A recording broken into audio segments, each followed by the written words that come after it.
The story of the life of an immigrant is always filled with its share of hardships and challenges, not just for the immigrant, but also for the generations to follow. The children of immigrants don't have a say in the matter, but the decision to immigrate affects them almost as profoundly as it affected their parents. Looking one layer deeper into the lives of the next generation, we see that though they come from a variety of backgrounds, there are certain stressors that they have in common. Audible has collaborated with the Loop Lab on Children of Immigrants, a conversation between two residents of Boston whose parents immigrated to America a couple of decades ago. Let's learn about their experiences. Hello. Hey, How's it going, Ziggy? it's going good, going good. Tell the people who you are. Who I am? Well, my real name is Zaim Jordan, and I'm 19 years old, and I was born and raised in Boston, Massachusetts. What's your favorite dish your abuela or your mom ever made? Well, my great-grandmother, because I never really got to see my grandma. Mm-hmm. She passed away very early. Mm-hmm. But for my great-grandmother, she would just make basic rice, beans, and some chicken. Like, like bake, not even, like bake whole chicken, Right. She would just make that, call it a day.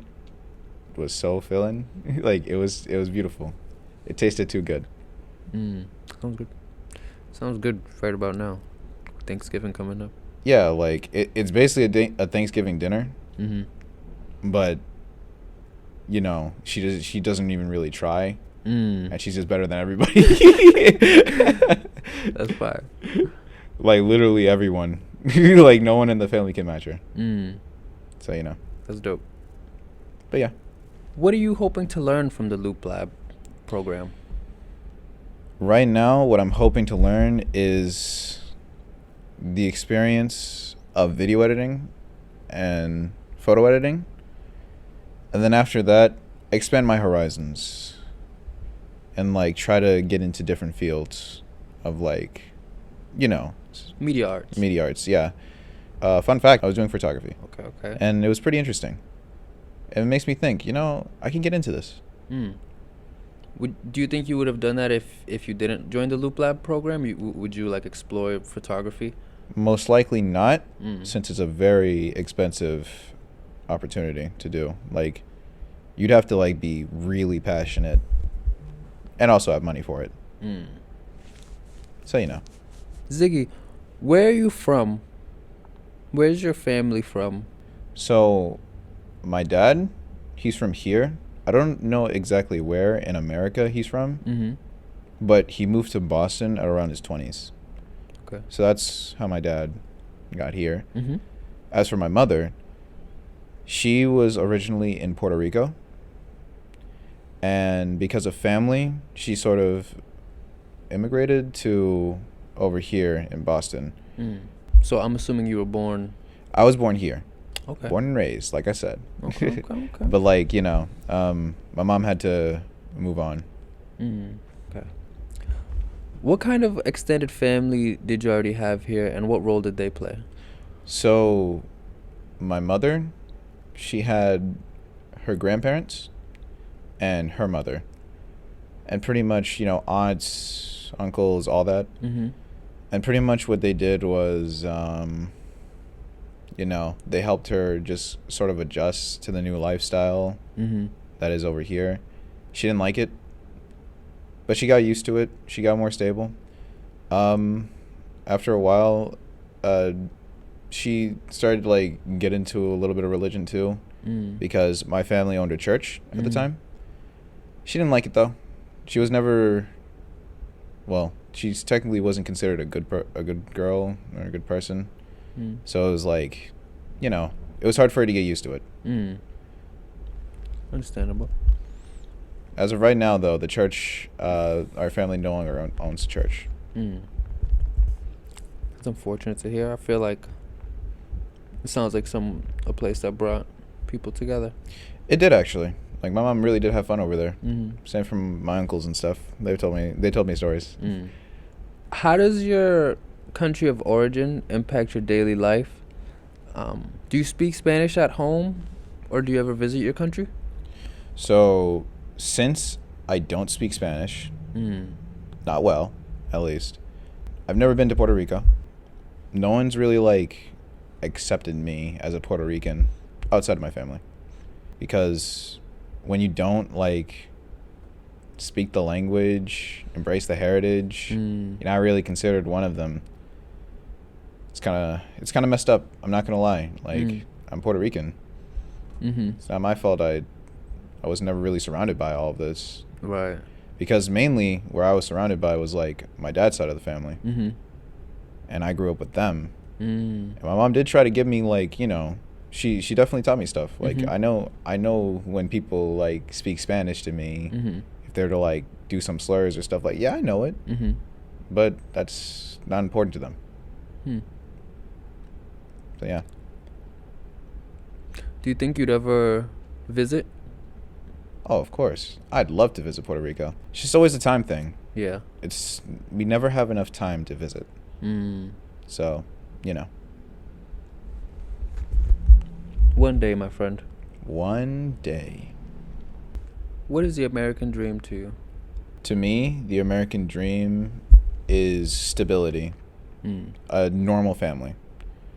Essentially what it is father goes to work, most likely a 9 to 5, you know, brings in the money. The mother, she's at home, she's cooking, she's cleaning, she's making sure the house is stable. The children is pretty much going to school and staying out of trouble, being a good kid. You know, like, they're being regular. And the thing is, my family tried to go for that. Like, they really tried to strive for such a thing. However, it was never really, like, good for them. Or at least, you know, the family of my dad, my mom, and my brother. It never really worked out. Like, right now, my brother does not want to talk to my dad. Doesn't really see him as a father. And, you know, my mom and my dad are still together, but they still have problems. It's messed up. It's deep. Yeah. Do you want to follow the American dream? In my way. Like, you know, with a wife, children, nah, I can't handle that. I can't handle all that. That was, from what I've seen, I don't want to. But I'd like to have, like, I'd like to have a stable job that can make me, you know, go places. Yeah, comfortable. Maybe go places. I want that type of job. But I don't want, like, a family. I do, but I can't handle it. You know. Hello there, Oak. Hello, Zaim, Ziggy, Jordan. So, for my very first question, good sir, who are you? My name is Oak. I'm 25, from Roxbury, Massachusetts, and I was born in Santo Domingo, Dominican Republic. Little fun question here. Boom. What is the best dish your mom and abuela has made for you? Abuela, God rest her soul. I don't even know. I don't even remember what I would eat when I would go visit her house. She would make me anything and I'd eat it. I hated beans, and she was the first person to make me eat beans. Yeah, it's always the grandmas, bro. The grandmas be changing. She made me like a regular plate with, like, rice, beans, avocado, and I'm like, Abuela, no. And she's like, she looked at me like so disgusted and confused. And I was like, you know what, for you, I'll do it. And ever since then, I've been eating all my vegetables. It's crazy.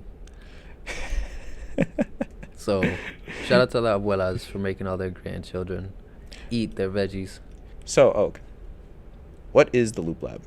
The Loop Lab is a nonprofit organization aim to help youth between the age of 18 and 26 get into the media arts field, gaining skills and getting access to equipment and people that they regularly wouldn't have access to. Mm-hmm. What are you hoping to learn from the Loop Lab? I hope to enhance my storytelling abilities while expanding my network of artists, creatives, and professionals in the media arts field. Okay. Where are you from? I am from Santo Domingo, Dominican Republic. My mother brought me when I was 3 along with my older sister and little brother. Mm. And yeah, we came to Boston and been here ever since. And when you came to Boston, how was it? I just remember seeing snow for the first time. I was like pretty shocked. I was like, why did we come? Why did we come to Boston out of all places where there's snow? You haven't seen coats before? In Dominican Republic? No. Yeah. Really? So like when it rains, We have jackets. That's not you a have coat. Okay, that makes sense. That's weird. Yeah. What extended family did you have here, and what role did they play? It's a good question. All my family actually lives in Dominican Republic. All of my father's side of the family is in Dominican Republic, and all of my mother's side of the family is still in Dominican Republic. Luckily, she had aunts and cousins that she reached out to before she made her trip out here, and they allowed us to stay on their extra rooms and couches for about a year until we got settled. And was it difficult? I was young. I was a baby. I was like 3 or 4. All I remember is just tagging along and not really having any say, just Being going with the flow. And my mom made it look easy. Like, I don't think I ever seen her stressed out or cry. Really? From what I remember when I was a kid, but she was a strong woman to. So your mom's pretty relaxed about everything? Well, she. Most From what I remember as a child, now she's pretty like on my back, which she should be, which all mothers should be to their sons. That's fair. How does your country of origin impact your daily life? Do you speak Spanish? Do you go back to your home country by any chance? Well, I do speak Spanish, only to my mother, and luckily that's been enough to help me learn how to communicate with all types of Latin American people. Mm-hmm. And as far as visiting, I used to visit every summer, every other summer, and I was always humbled by like the lack of resources my family had. There was no electricity, no running water, no hot running water, and just like a humbling situation. I would always come back to Boston like, wow, just like, I can't believe people out there live like this. And then when I was around 16, there were riots happening in the community, and the government sent juggernaut men with grenade launchers shooting tear gas into the whole neighborhood for like 3 days. Jesus. And I had 3 more weeks on the island. And it was like my birthday in one of those weeks. And after that, I was like, why would I ever come back here? Like, this was the worst vacation ever. I could have been making money and hanging out with my friends. Jesus, man. Like, are you okay? I haven't gone back. It was a very traumatic experience. And like, does any of your other family members go back? Like, my mom goes back because she has all her siblings there. She has 6, 7 Yeah. siblings to take care of. My little brother doesn't want to go back. We went on that trip, and my sister has 6 daughters. That's a lot, definitely. That's a lot. That's a lot to bring to Santo Domingo. I'm glad you lived through that experience. Like, some people might not even survive that. Yeah, man. Like, I was thinking about it. I was like, dang, what if that never happened? Would I still go visit? Would I be closer to my culture? Because that honestly left me like really, like, I don't know what the word is, but I was very disconnected. After that, I was like, I don't really want to be a part of this culture if I can't be safe. So it kind of made me like a little bit distant. Like, Right. my aunts and uncles would call my mom and they would try to put me on the phone, and after that trip she stopped like trying to put me on the phone with them because I was like, Ma, I'm not going back. Yeah. Yeah. Well, anyway. So, Oak, you gotta tell me. What is the American dream to you? The American dream is creating something for the next generation that you wish you had growing up. You know, taking care of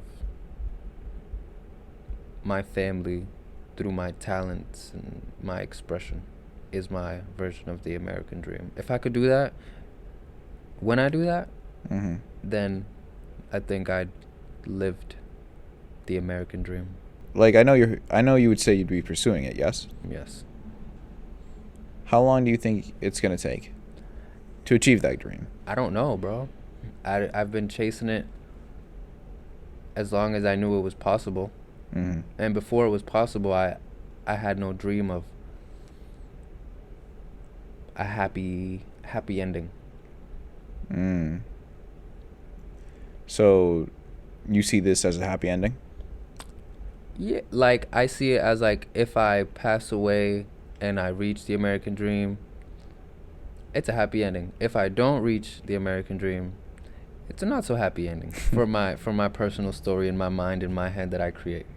Of course. That's it. Who says it's a personal story? We have autobiographies, my friend. You could write one. Audible biographies, if you will. Do do do do do do. While the challenges were tough, Oak and Ziggy hold on fondly to the parts of their life that are still heavily connected with their culture. Their families, food, relationships, they all bring out a unique amalgamation of cultures.